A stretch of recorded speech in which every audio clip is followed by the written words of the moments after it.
Dominique Wilkins used basketball to free his family from poverty. He used to play for $20 a game to buy food. And became the NBA's human highlight film, Beyond the Glory, next on Fox Sports Net. Before Kobe, or Vinsanity, KG, or even MJ, there was Dominique. Puts it over to Dominique. Score! Here's Meek. I didn't like the name Dominique growing up, but I kind of like it now. He was the man of the house by the age of 12. I didn't have much of a childhood, and neither did he. A bona fide basketball star by 16. We just heard that he could dunk. I mean, he could spit in the rim. The hype, the fame, the glory. The women. We would always joke with him, if you ever gotten in the rest, God only know what you could accomplish on the court. When he found love, his life turned upside down. She had threatened my life, and I was afraid to do anything. I never thought I would be up here in a courtroom with him. It got blown way out of proportion. They didn't need to make up stories, because it was all true. In the midst of this civil war, he was sent into exile. He said somebody hugged me.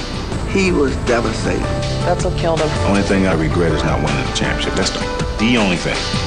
The bizarre odyssey of a true slam dunk artist. Dominique! This is Dominique Wilkins. The human highlights film. Beyond the Glory. Absolutely outstanding! Unbelievable! Better concluded that he's done on baseball. Do you have anything to say to your fans?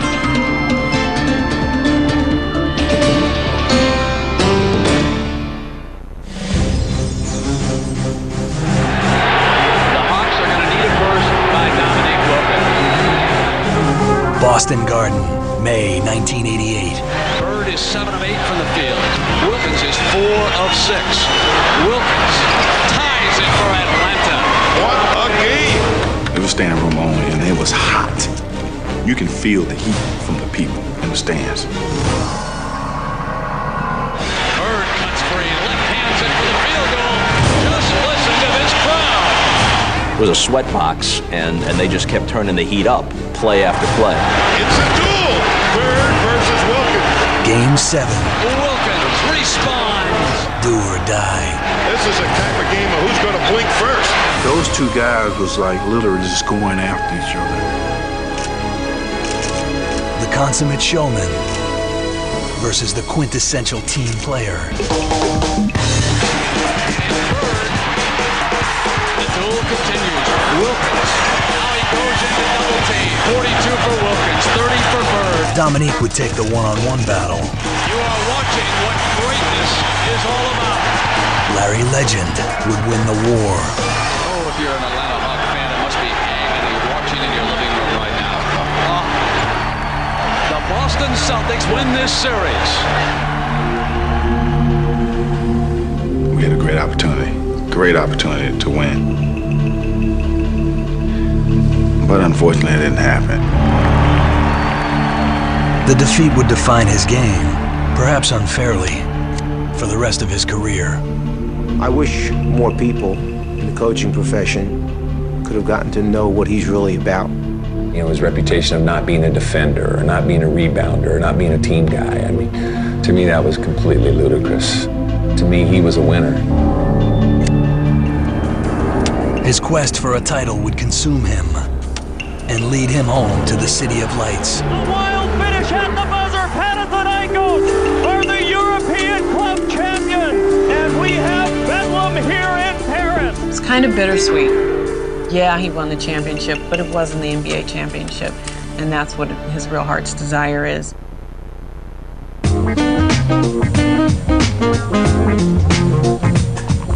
The superstar simply known as Dominique got his famous name in Paris, France. I was actually born in Paris. Outside of Paris, called Sorbonne, a military base. Nurse came and said, look at little Dominic, isn't he cute? I said, who? Gertrude Wilkins kept the name for her oldest boy. She would have her hands full. My mom basically raised 8 kids by herself. Dominique's father, John, was a military man and a playboy. My father loved the women, and he ran a lot. Whenever he did see the kids, he showed them a lot of love. The Wilkins family returned to the States and settled in Baltimore. By the time Dominique was 12, his father had abandoned the family in the projects known as O'Donnell Heights. During the time I lived in Baltimore, it had the highest crime rate in America. I mean, it was tough. His name didn't help. Boys used to call him a sissy because they thought, well, what kind of name is that? It sounds like a girl's name. Dominique became the man of the house. When I was a baby, I was really sick. I had epilepsy. And I can remember Dominique taking care of me. If the younger kids got out of hand, believe me, he gave them a good whipping. He had to do what he had to do. You know, nothing outrageous or, over the top, but he did what he had to do to make sure that we survived. The lanky kid with the girlish name quickly discovered the best way to stay alive in Baltimore. He used to go out and play basketball for $20 a game and brought the money home to buy food. On these courts, a showman was born. One day I was out there with some older guys. They said, young fella, if you dunk on this goal, they'll give you $20. Had about 3 or 4 dribbles, went up, kept going. Nobody said it, it was just quiet. And I kindly walked up and said, can I have my $20? But courtside gambling can't feed a family, and Baltimore seemed more dangerous by the day. I'm looking out the window, this guy's robbing this old lady. So I said, I gotta get out of this city. This city's too crazy. In the summer of '76, 16-year-old Dominique visited his grandmother in Little Washington, North Carolina, a tiny harbor town along Tobacco Road. He never went back to Baltimore. He was coming up the street, and it was like a movie, like he was walking in slow motion, real tall, skinny, didn't look like nothing but bone. The high school coach there saw me playing on the playground. He asked me, what can we do to get you to come and play ball here? That winter, Gertrude moved the rest of the family south. The Washington Pampacks, named after the Pamlico River, began one of the most celebrated runs in the history of high school basketball. In my first year, we won our first 28 games. We lost in the semifinals to go to state. It would be his only loss in 3 seasons. From 77 to 79, we had the longest winning streak in the nation, 56 consecutive games. I think they had us number 6 in the nation. I would have gave anything to play 1 through 5. Our fans in Washington followed us to every game. Everybody was there before it started just to watch the warm-up. We do the Harlem Globetrotter things all behind our backs and heads. He had taken up the game to survive. His talent would make him a star. He didn't look at the coach, he didn't look at the players. He just wanted to please the crowd. He had flirted with perfection to begin his basketball life. But glory is fleeting. You see your knee swell up in seconds. I thought that my career was over. Family is forever. He found him living at a shelter. And I said, you gotta bring him here.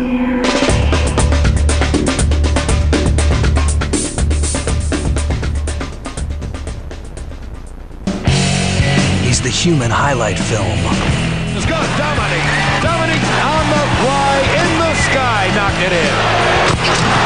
Baseline drive, Dominique. Oh my goodness! Did you see Dominique Wilkins got his nickname long before arriving in Atlanta. The high-flying hawk heard it first in North Carolina at the age of 17. Couldn't understand how I was scoring these points. I was this skinny kid, 180 pounds, and slipping and sliding through people. So they said I had to roll the film back to keep seeing what I was doing, and they still couldn't figure it out. So that's how I got the name.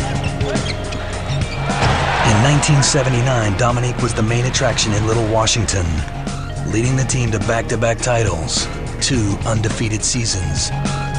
you could say he kind of jumped out at you because, you know, what an explosive leaper he was. Dominique landed in Athens, Georgia, with Coach Hugh Durham's Bulldogs. The day that he signed to go to the University of Georgia, we all left to watch him. Me and all the other 7 kids. We'd wear the red Georgia Bulldog from head to toe, and I'd be cheering and everything, and that was great. Coach Durham had recruited a Fab Four freshman class. Terry Fair, Lamar Hurd, Derek Floyd, and Dominique. The human highlight film, Georgia's all everything. I had to live up to that nickname, so I had to come in with a lot of confidence. Here, watch the stop by Dominique. Wilkins, what a move by Wilkins! His dynamic play led to an early season double overtime win over 6th-ranked LSU and a national reputation. We constantly had reporters in and out of the room. Everybody wanting to see him, meet him, get an autograph and things like that. Wilkins picks it up, he'll go under wide open stuff. The young Dogs won 9 of their first 12 games, but the Cinderella run would end in Alabama. My knee went one way, my foot stayed there. Wasn't anything other than just probably physical play inside. I thought that my career was over, actually, because, you know, you see your knee swell up in seconds, you know, you're like, oh, it's done. A severe strain would sideline him for 6 weeks. With Dominique on the bench, the Dogs were done. We leaned heavily on Dominique. When Dominique wasn't there, we lost too many close games. Back on campus, Dominique met a man with an eye on his future. Jack found a way to meet players. That wasn't hard to do. Jack Manton was an attorney who believed the human highlight film was bound for a profitable run. He would take care of certain players for a while, buy clothes for you, stuff like that, help your family. You see your mother's been on welfare, you got 8 brothers and sisters. I mean, it's really a no-brainer for a young kid. In It was also a violation of NCAA rules.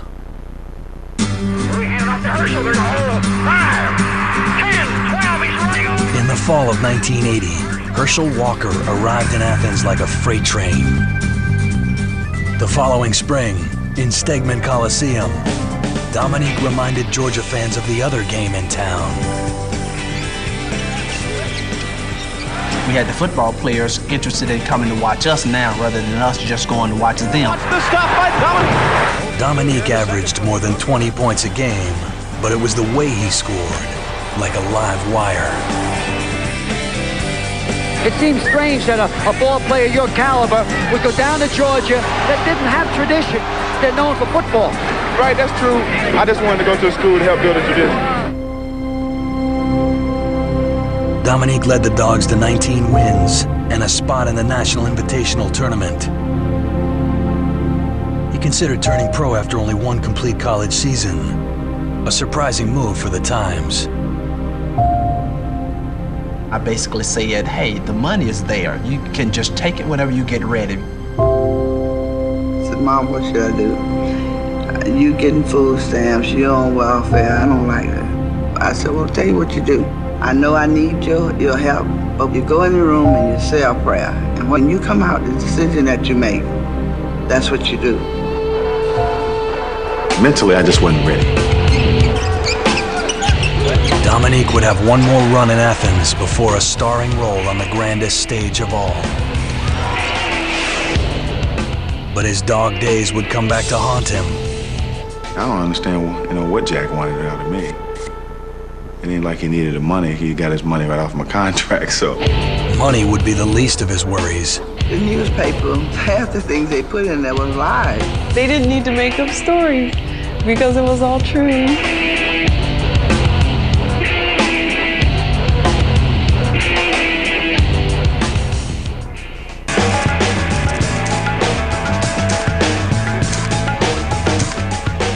For more than a decade, Dominique Wilkins was the unofficial ambassador of Atlanta, Georgia. He meant a lot to Atlanta. He was basically the man, you know, just like Ted Turner's the man here in Atlanta. He was the man here. The Utah Jazz choose Dominique. He was almost the man in Salt Lake City. Utah took him with the 3rd overall pick in 1982. But Ted Turner saw a potential gold mine in the former Georgia star. The media mogul gave the Jazz $1 million and 2 proven players, including veteran John Drew, for the rookie. Welcome to Atlanta. John Drew was one of the elder statesmen of the team. To get wind of, you know, John Drew getting traded for a rookie, you know, it almost blew us off our feet. The rookie made the deal seem like a steal.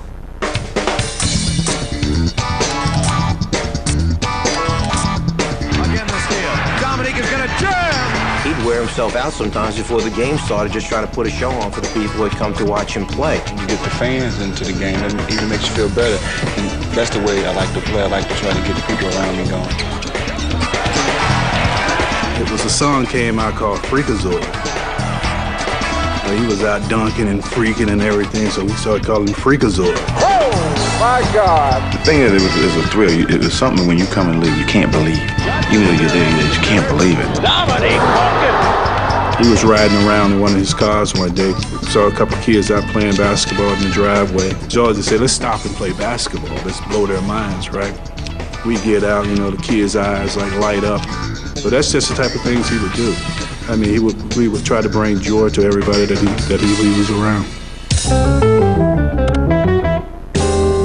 By 1984, Dominique was the Hawks' leading scorer. He bought his mother a house and showered his little brothers and sisters with his newfound wealth. Dominique was able to do things and make me happy. It wasn't anything that I wanted that he wouldn't get for me. You know, anywhere I wanted to go, he wouldn't send me. And he wouldn't just send me, he'd send me and 2 of my friends. His little brother Gerald followed him into the league in 1985. A guard for the Knicks, Gerald was workmanlike. Nothing like Dominique. Spun with the alley-oop to Neek. Oh, just throw it up there. He was spectacular. I mean, just spectacular. The dunks, the explosions to the basket. Maybe he's just like thunder, like boom! Dominique ahead of the field. Dominique reached his biggest audience that year at the 2nd annual slam dunk competition. He faced off against a talented rookie named Michael Jordan.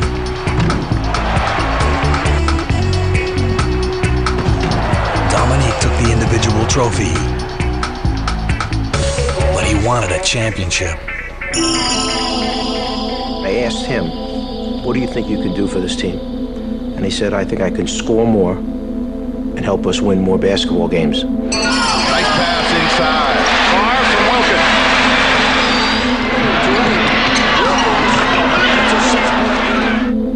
Well, we went on to win 57 games, and he wound up leading the NBA in scoring over 30 points per game. So I think he pretty much called the shot. Got his own rebound again. Yes. The man is possessed. The Hawks would win the Atlantic Division and cruise through the first round of the playoffs. Atlanta would have to play the defending champion Boston Celtics to move on. The Atlanta Hawks just will not surrender to the favored Boston Celtics. It's kind of a clash of 2 worlds. In Bird, you've got somebody who's already an icon. He's already been sanctified as a Boston Saint. And Dominique represents a different kind of basketball.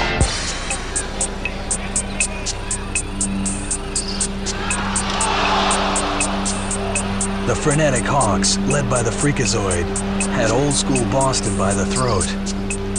Up 3-2 in the best-of-7 series. All Atlanta has to do is go down to Atlanta and close the series out. We blew the opportunity. Johnson to Bird, high arc, yes. Lost them, I think, in the last 10 seconds of that game. Livingston, no. Boston has won the game. Number 21 would need a win in historic Boston Garden for a shot at the title.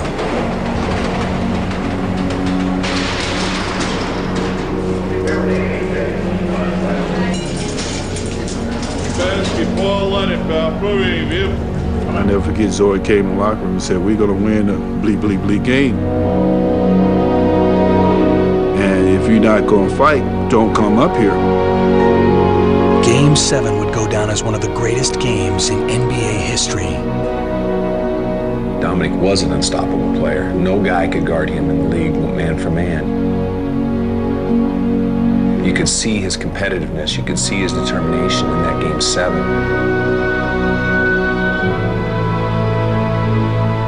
There was only one player on the floor who could match his will. End of the third, Kevin Willis came over to me and said, don't let this son of a gun score anymore. Bird's eyes got this big. I looked at Kevin, what are you doing? And from that point, it was a shooting match. Wilkins, Bird snaps free, comes up with a shot. Dominique, Bird comes free. Dominique had 47 points, but he was denied a final chance at 50. There's 5 seconds left for the Miracle. And the foul by Ainge. We were down 3, and Ainge runs and fouls him rather than one more attempt at a three-pointer. That's how hot he was. That's how much he was in that zone. Ainge feared he might make a 3 and tie the game. He will quite obviously miss the second one. The miss, that's it. He had brought the Hawks within seconds of advancing to the Eastern Conference Finals. It was as close as they would ever get. Nothing can ever take away the memories of the game he played that day. He was the best player in the game to never win the big one. But with fame came the chance to forgive the man who had left him behind. I heard that he was in Atlanta. I sent my son John to see if he could find him. He found him living at a shelter. And I said, you got to bring him here. Suffering from diabetes, John Wilkins would spend the rest of his life surrounded by his family. He just wanted, live life, and enjoy himself, and maybe to a fault.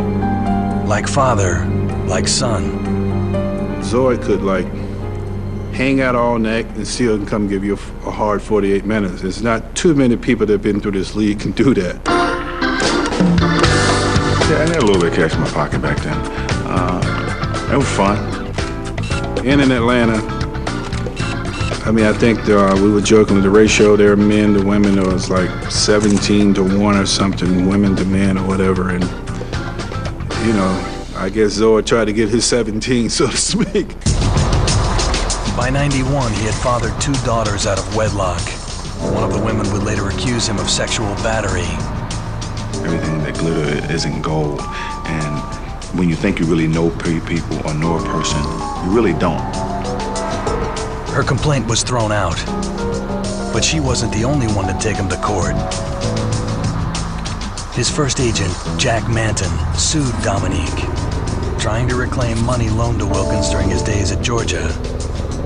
Dominique eventually settled the case without an NCAA investigation for $43,000. I think he got caught up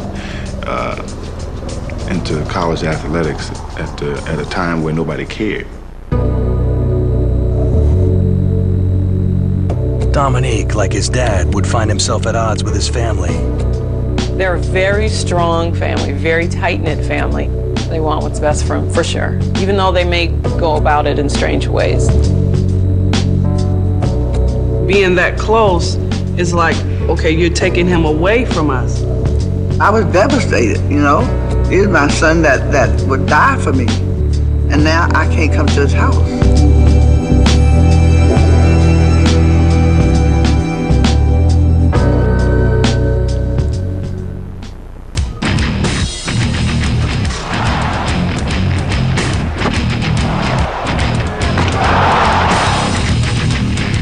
By 1990, Dominique Wilkins had 2 slam dunk titles. Now that's a 360 with just a little authority, folks. But he didn't have a ring. Instead, he had a reputation as an individual artist in a team game. Dominique Wilkins is a repeat champion. When you're a flashy player and you do a lot of dunking and that sort of thing, that sticks with you. They don't see the other parts of your game. And I tell people all the time, you can't get 29, 30 points a game just on dunks. Winning good. The human highlight film had led the Hawks to 4 straight 50-win seasons. Only to lose twice to Boston in the playoffs. Boston 118, Atlanta 116. God only knows that if there was not a Boston team there, how many championships would Dominique been able to win? Some wondered whether Atlanta could ever win it all, with Dominique in the lineup. When he is the man, the guy that has to get up 22, 24, 25 shots a night, other people might look at it and say, this guy doesn't want to give the ball up, this guy doesn't want to share.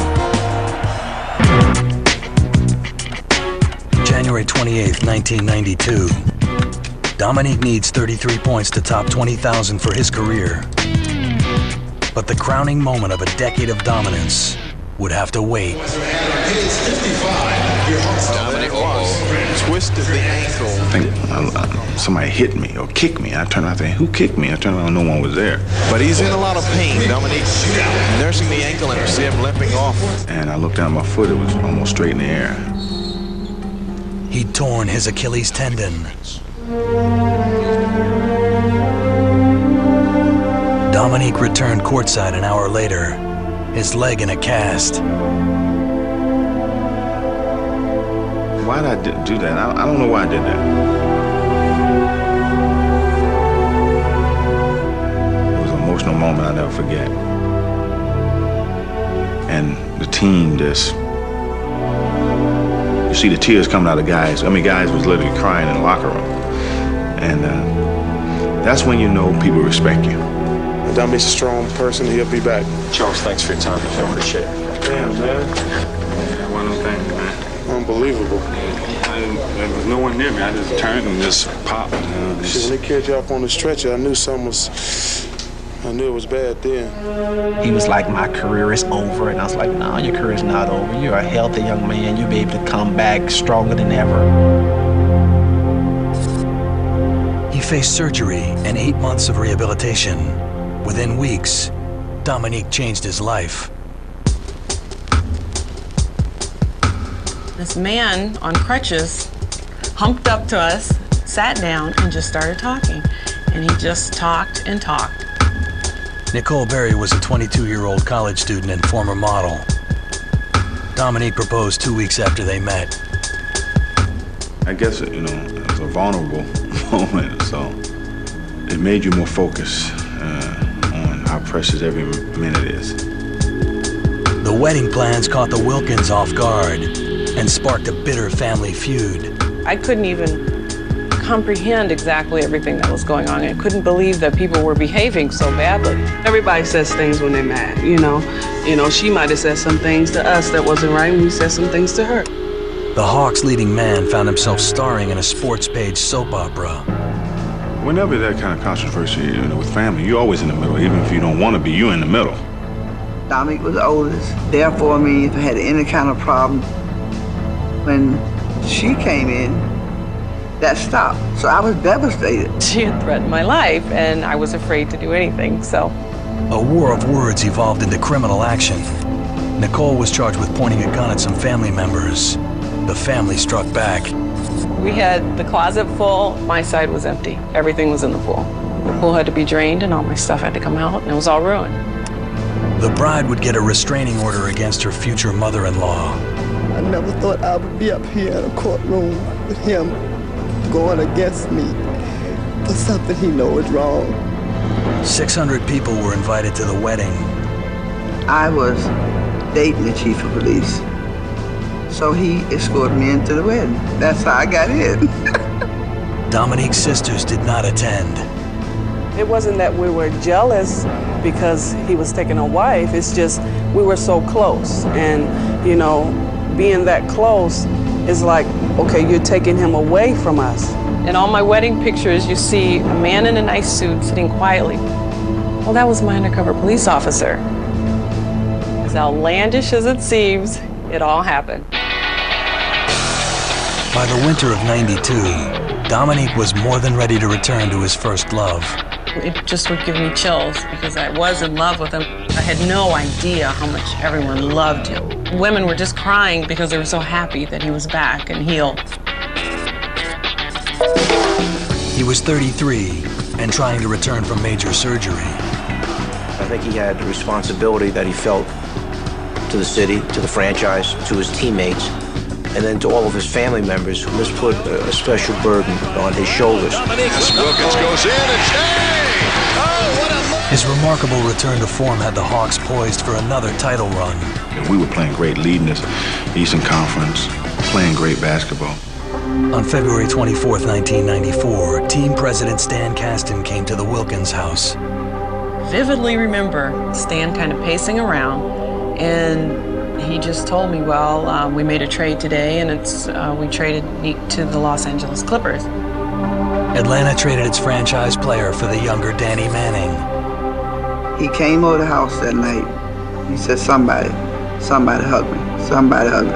He was devastated. That night, the star of the South disappeared. He would never contend for an NBA title again.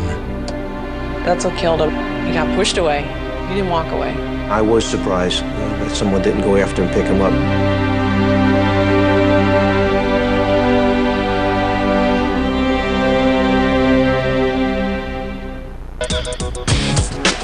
March 24th, 1994. Dominique Wilkins in a Clippers uniform for the first time. Atlanta welcomed the Hawks' all-time leading scorer back home.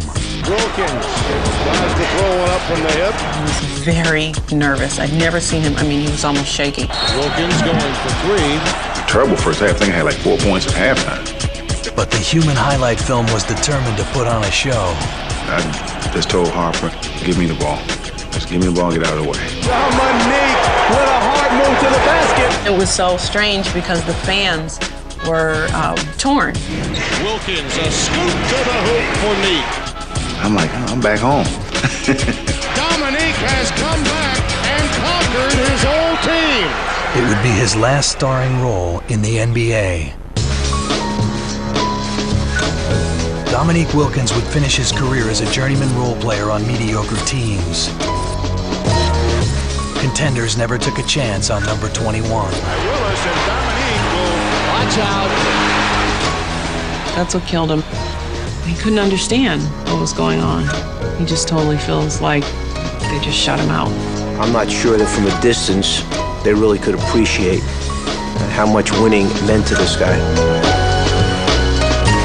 It meant so much to him, he left the country to win a title. In 1995, he signed with Panathinaikos Athens of the Greek League. That season would be the hardest of his life. My father got ill when I was in Greece. They say he fell into a diabetic coma. John Wilkins passed away on December 27, 1995. Dominique returned home to be with his family. The Greeks were pressing him to come back to Europe to not stay for the whole funeral and everything, so that was terrible. And they weren't thrilled about me coming back. They didn't really care about if someone was passing or not. I mean, they would act like them, but they didn't really care. Dominique's grandmother died just weeks later in Little Washington. They pressed him so badly when it came to his father's funeral that he actually wasn't even able to go to his maternal grandmother's funeral. I went in his stead, and it just crushed him. Here's Wilkins. He'll shoot it, and he'll make it. Dominique is in the groove. Emotionally spent, physically exhausted, Dominique would win his championship in the city of his birth. And that is it. A wild finish at the buzzer. Panathinaikos are the European club champions. He would be named the game's most valuable player. It's a championship, and it's something that in that country is, I mean, it's bigger than life. But it's not the NBA.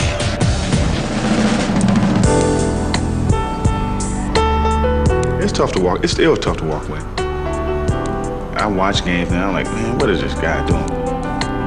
He was depressed. him not having a goal, he was just lost. To the fans of Atlanta, I want to say from the bottom of my heart, I love you more than you ever know. And I appreciate all the support over these years.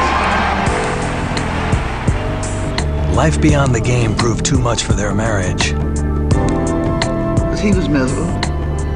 She was miserable. They were just two young people that didn't know which way they wanted to go. The women who had once hated the union now see the wisdom in keeping it intact. I said to Dominique, maybe, think about talking about getting out with your wife. He looked at me and said, I can't believe it's come from you. We all make mistakes, but forgiving is the best part. Dominique is back in Atlanta with his family and the Hawks. Starting all over again in basketball, but on the other side, on the management side. If it could end the way you think it should end, Dominique would win his championship, be named one of the 50 greatest players in the NBA, which he should be. He wasn't recognized as one of the top 50. To me, Dominique is one of the top 25. He would still be playing right now if anybody invited him to. He'd put on his shoes, socks, and go. Still, get out there, shoot him. You don't lose the touch. You may lose the knees, but you don't lose the touch.